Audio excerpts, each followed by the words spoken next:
ఇక్కడి నుంచి వెళ్తున్న ఏ బిడ్డను కూడా మీరు మర్చిపోవద్దని ప్రార్థన చేస్తున్నాను. దేవా, వాళ్ళ గుండెల్లో నేను ఎలాగైనా ఈ ఆత్మను పొందుకోవాలి, నేను ఎలాగైనా ఈ అభిషేకం నేను నింపబడాలి, ఈ అంత్యకాల అభిషేకం నా మీద, నా భార్య మీద, నా బిడ్డల మీద ఉండాలి ఉండాలి ఉండాలి. ఇది కంపల్సరీ, ఇది కంపల్సరీ. నాకు ప్రతి ఒక్కరు పెట్టండి.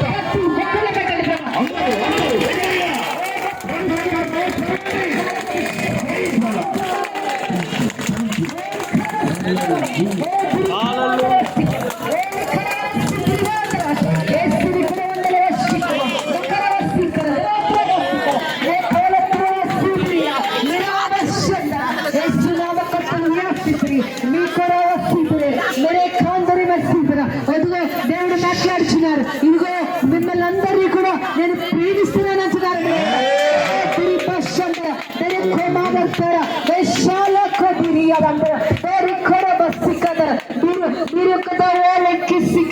మీరు పరిశుద్ధాత్మ